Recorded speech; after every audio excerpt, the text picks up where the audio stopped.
Hello. এখন যে টপিকটা নিয়ে আলোচনা করা হবে সেটা হচ্ছে মাল্টি লেয়ার পারসেপ্ট্রন। পারসেপ্ট্রন হচ্ছে নিউরাল নেটওয়ার্কের একটা বিল্ডিং ব্লক। এটা নিউমেরিক্যাল ক্যারেক্টারিস্টিক্সের উপর বেস করে ডাটা সেটগুলোর মধ্যে ক্লাসিফাই করে মেশিনকে ট্রেনিং করতে হেল্প করে। তো এই পারসেপ্ট্রনের দুইটা ধরন আছে, একটা হচ্ছে সিঙ্গেল লেয়ার পারসেপ্ট্রন আর একটা হচ্ছে মাল্টি লেয়ার পারসেপ্ট্রন।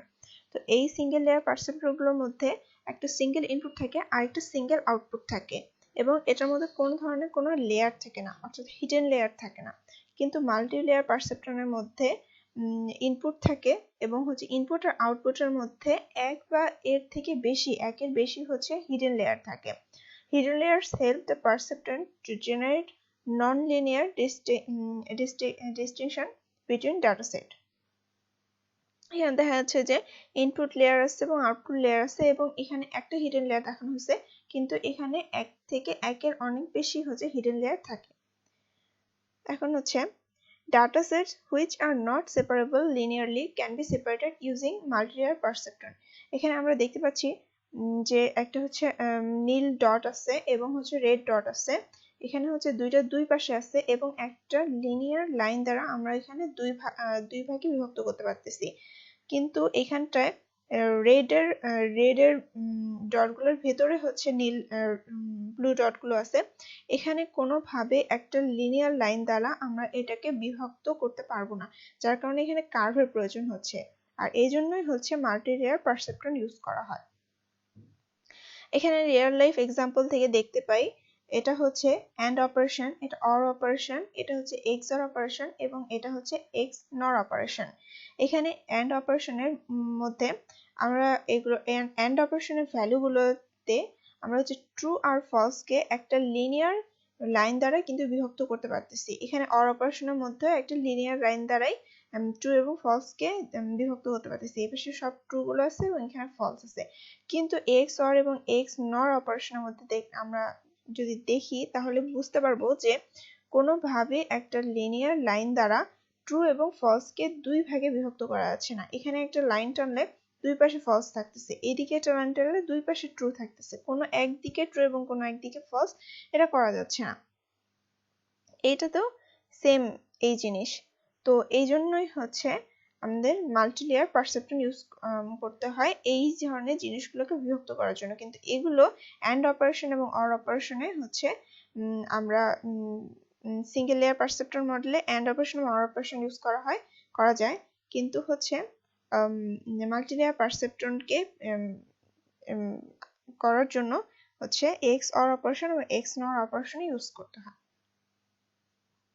এখানে আমরা এক্স নর অপারেশন দিয়ে হচ্ছে এটা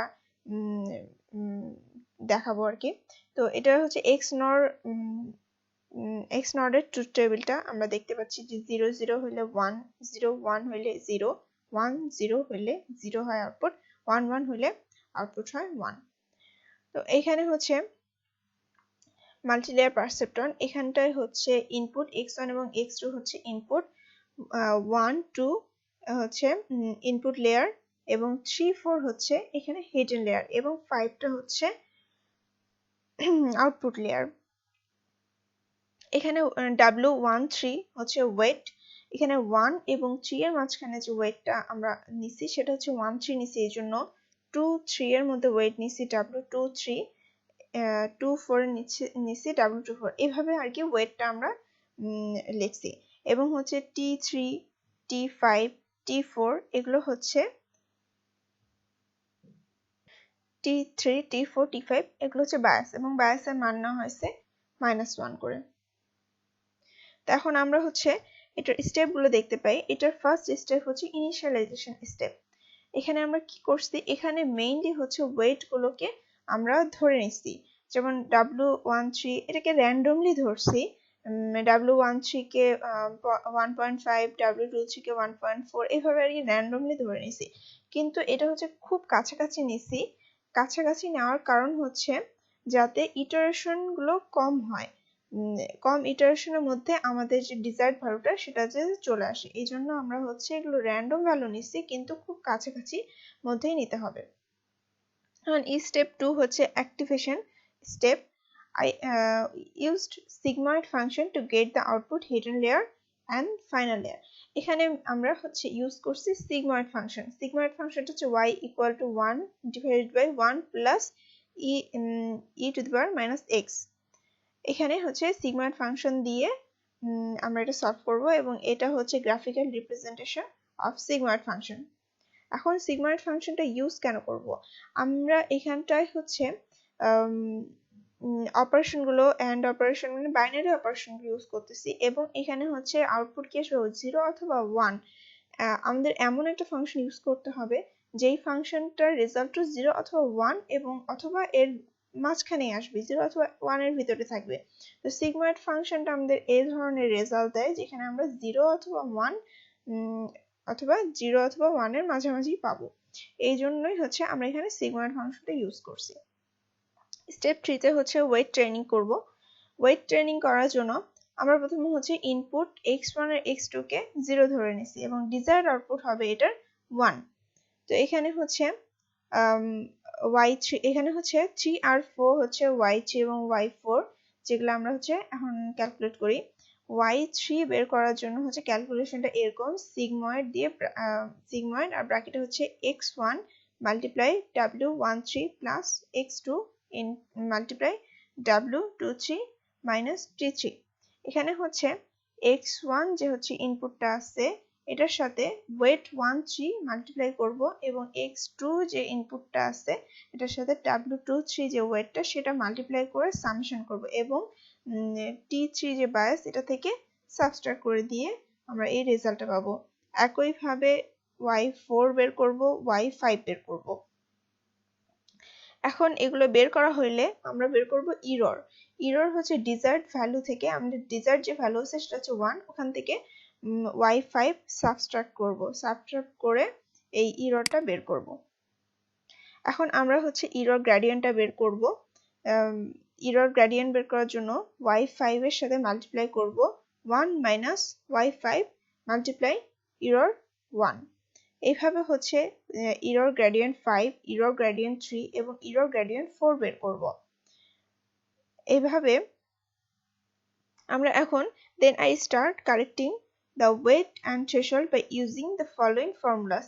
এখানে আমরা আলফাটাকে ধরে নিছি 0.1। এখন এখানে হচ্ছে আমরা ব্যাক ট্র্যাক করা শুরু করব এবং y35 যেটা আছে সেটাকে ট্রেন করব।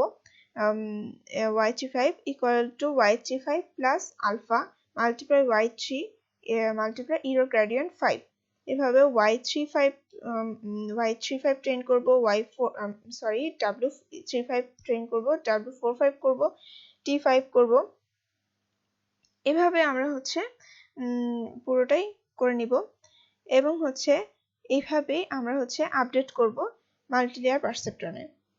এভাবে আপডেট করার ফলে এখানে হচ্ছে আমাদের ভ্যালুগুলো এরকম আসবে এবং শেষে আমাদের হচ্ছে স্টেপ 5 এ আমরা C++ এর একটা কোড দিছি শেষে।